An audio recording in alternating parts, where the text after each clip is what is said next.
Good, af- Go ahead then. Good afternoon, class. Today, my partner and I will be telling you guys about communication, but not just any communication. Specifically, we'll be diving deeper in depth about convincing a future employer when you're interviewing.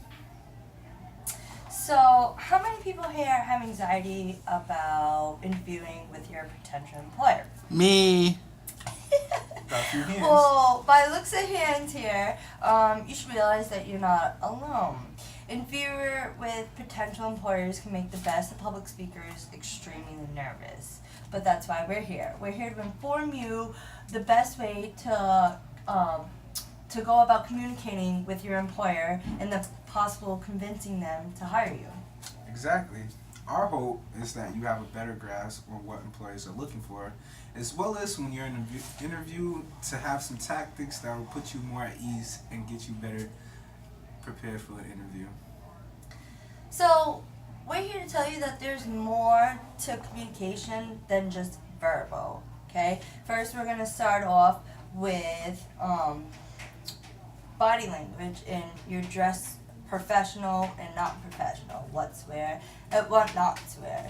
So, what you shouldn't wear is flip flops or sneakers, jeans, skirts that are way too short for you, blouses that you can see your cleavage, bra straps, underwears, boxer briefs, anywhere, any of that that's visible to the human eye, pants that are too low, etc. And you don't want to go in there with like a feather in your hair, your pants sagging, you got wrinkly attire on. You don't want to do that. You're gonna instantly be cut off. They're not even gonna interview you at this point.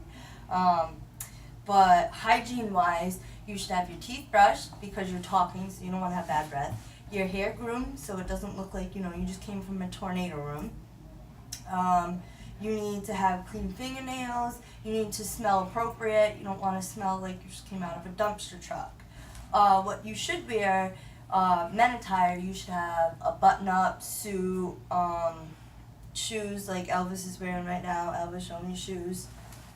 Put the shoes on. Be dressed like this fine gentleman. Yep. What he's wearing is a great example of what you should wear. Feminine-wise, you can have a blouse.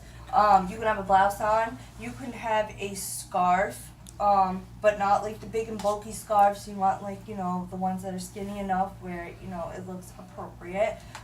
You want boots, but like boots that, don't look like you're going to a strip club. Also, also for ladies with heels, you don't want to wear heels that are 4 inches over too much, because then you can trip, fall, and it doesn't look professional at all. Exactly. We don't want to trip and fall. First impression matters the most. On top of being dressed to play the part, that does play a huge role, but you also need to be prepared for the next stage. Next, I'm going to tell you guys about techniques as well as mock questions that will better equip you for the interview. For instance, to start off with, you always want to research whatever company you're going into. You don't want to walk into a building without even knowing what their mission statement is. You want to be able to regurgitate that information in an interview if an employer does ask.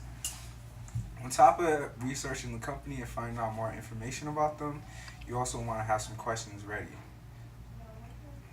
For example, you want to know whatever you want to know about the company. You want to make sure you write all that down to be able to ask the employer. Some mock questions that you want to prepare yourself for that will possibly be asked is, what's your favorite color? Just to throw out some stuff like that. Where do you see yourself in 5 years? Exactly. How did you hear about us? What do you know about us? What describes yourself?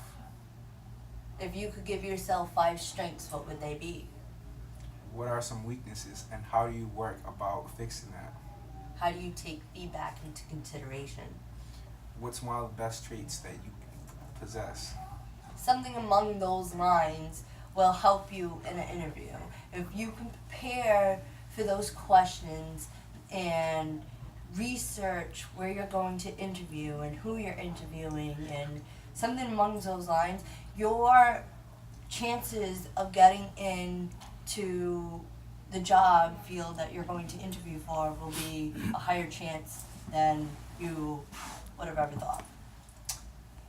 So, on top of having that down packed and knowing what questions to ask your employer, you should not worry if you don't follow this exactly. Considering all that we've told you, some key points you should take from this, you should make sure to dress to impress. Always dress for the role you want. Regardless of the situation, dress where you want to be. Next, remember some techniques we taught you. Remember the mock questions as well. Those will help you greatly. If you actually practice and go over those questions before you go in an interview, you'll be more equipped and better prepared to answer the questions when you are asked. Lastly, I hope we have prepared you a little more on convincing a future employer. Going for an interview can be nerve-wracking, but you can ease those tensions and control each interview if you just follow these tactics that we're giving you. Exactly. You can control your interview. You can have it go good or you can have it go bad. That's all on you and the steps you take to the interview. And one more tip, if you can sit here in front of the mirror and practice interviewing like you're interviewing for somebody, and if you can convince yourself in the mirror that you're the suitable choice, then public speaking and going for an interview and something serious along those lines will help you later in the future. If you can convince yourself first, you can convince anybody. What she said. But thank you guys. I hope everybody learned a little bit from what we were saying today and you're able to apply these tactics and tricks to the next interview you have. Thank you. Thank you.